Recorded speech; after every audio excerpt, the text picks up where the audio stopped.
I'm glad that you guys are so animated about what you believe the cause of, why people voted, whether it was the economy, stupid as they say. Was it something a bit more nuanced than that? Was it the poll that we have up now was it racism? Is it misogyny? And let me just read what it says. What do you think primarily put Trump in the White House? Inflation, racism, misogyny, Harris being a weak candidate, and uninformed electorate. So the interesting thing is you said inflation was 12%. I agree with that. You said that Harris being a weak candidate was 4%. I can agree with that. You said that uninformed electorate was 23%.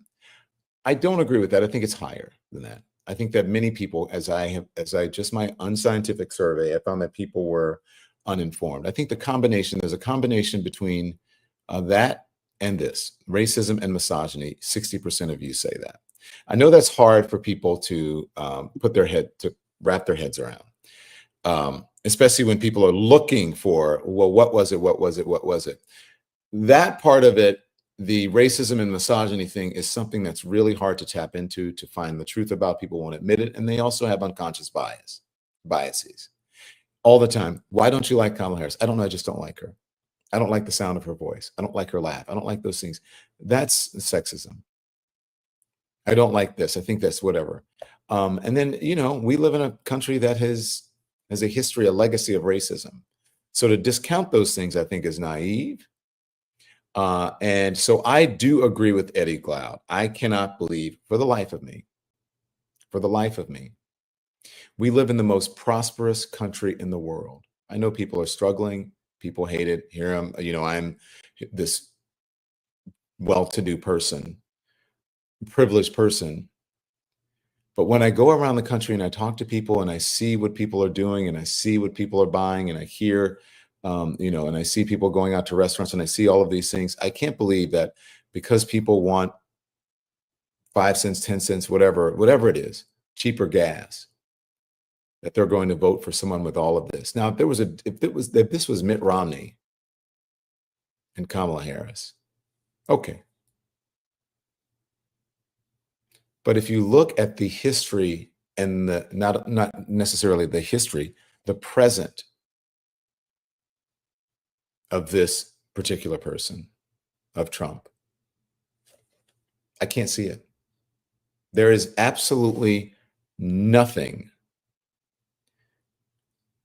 that would inspire me or convince me to vote for someone who says the things he says, who has the behavior that he has, who treats women the way he treats women, who speaks and treats minorities the way he treats minorities, who threatens the Constitution, who tried to overturn an election, who inspired an insurrection, who says he can grab women by the pee.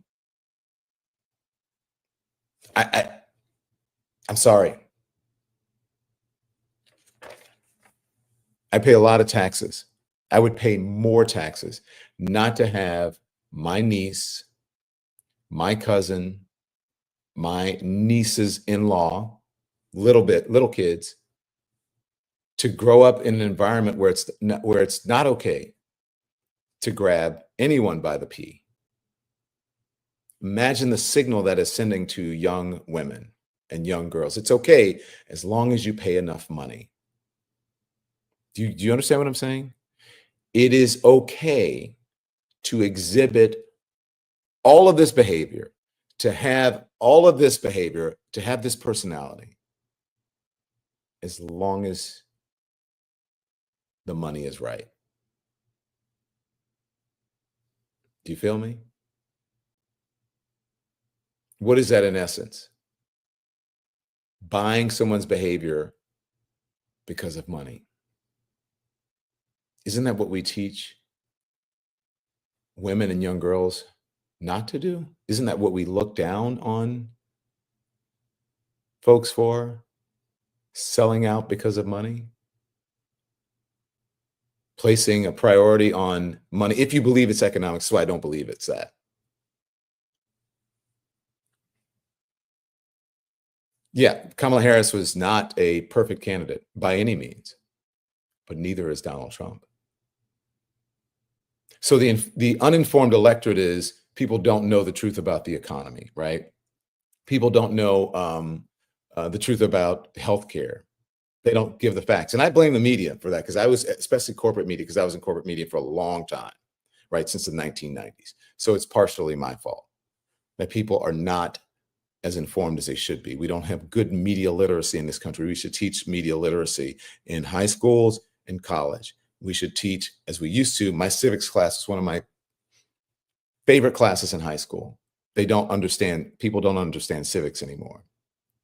But just for that, when you are giving an example to young girls and young boys, it's okay for money. Now, I'm probably older than many of you watching, especially the folks on social media, and I remember living a certain kind of way. Like, I'm not a Depression era baby, I'm not like my mom who's older and had to deal with my grandmother who's part of Depression era and all those things. Like, that's not me. But I grew up in a time where we had far less than what we have now. We didn't have everything at our fingertips, even information, even the television went off at midnight. We did not go out to eat at restaurants every single night. We did not have huge, giant birthday parties with clowns and all of these things. We did not have Ubers in our parents' accounts and credit cards to do that. We didn't have nannies. My grandmother was my nanny. Like, we didn't have all of these things. I remember when New York City, if you want to, I'm just quoting other people, if you want to call it an S-hole, I remember when New York City, people were afraid to walk around New York City. It was so bad. I remember when our big cities were overridden with crimes. I remember being in gas lines. And now we have it so well, we have it so good that people don't even realize it. You don't even know it. You live in a bubble. You don't even know how good you have it. So for me, someone with some history and perspective and wisdom, I look at this and say, you know what? I've gone through bad times before. I remember not having any of these things. So I would much rather set an example for the young people who may be misinformed, or for the people to come, and for history, that this is not what we're about. This is not what our country's about. So miss me with the whole it's just economics thing, because it's bullshit. It's bullshit. It's naive. It's misinformed, and it's racist. You don't even know you're unconscious bias when you're saying that, and you have no idea how insulting it is, especially to people of color. And let me tell you why. Because, Sharon gave the example of, Latin American men and all of that. Here's what you have to remember: that Black people in this country have a unique history with the country, okay? Slavery and all of that, Jim Crow, civil rights movement, all of that.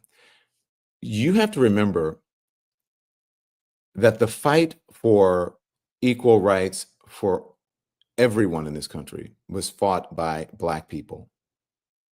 That immigrants, Jewish people, women, many of the underserved community would not have the rights and the ease in society now if it wasn't for Black people in the civil rights movement. So rather than voting against the Black folks' interest, because we know where our interest lies, look at who we voted for. We know.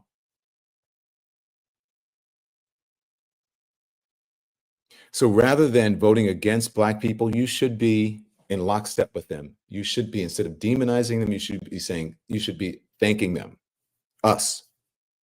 If it wasn't for the civil rights movement, who knows who would have had the opportunity to vote.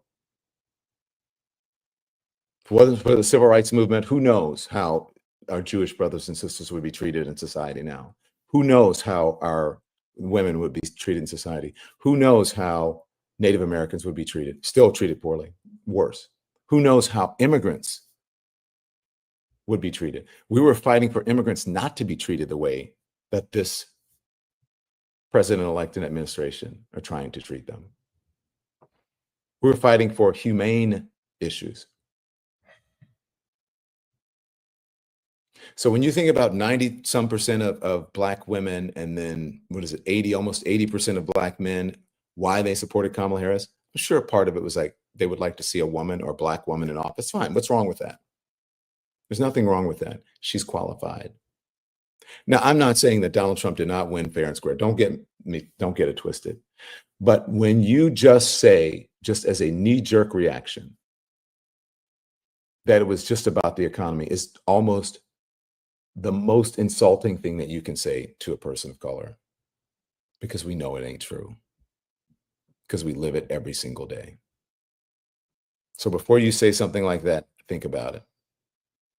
And just remember, for all of you Christians out there, the evangelicals and whatever, and you're talking about, oh my gosh, the border, immigration, whatever, just remember, of course, the border needs to be fixed. We need comprehensive immigration reform. Of course we do. We know that. But if you believe in helping other people, especially people who may come from countries that are worse than here, then you need to figure out how to help them. If you're a Christian, if you're a believer, or whatever it is that you are, if you have any sort of belief, how to help incorporate them into our society, or to help make things better in the places that they are, so that they don't have the incentive, or they're not incentivized to come here, that things are good where they are and they want to stay.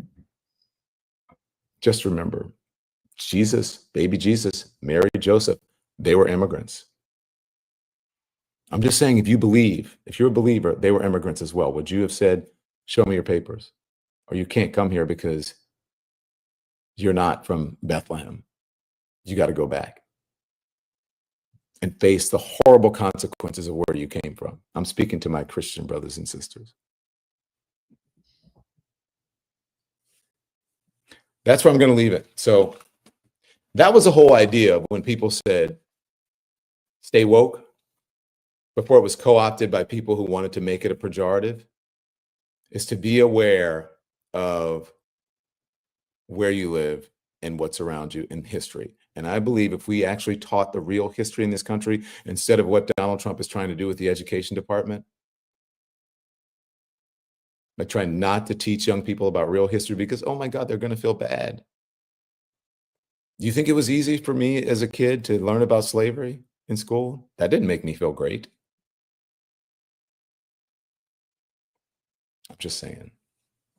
Thanks for watching, everyone. Make sure you hit the like button. It helps us with the algorithm. And also, we'd love for you to become a subscriber. So hit that button too. We're live every day at 10 a.m. Eastern Time and 5 p.m. Eastern, so there's plenty of content for you to check out.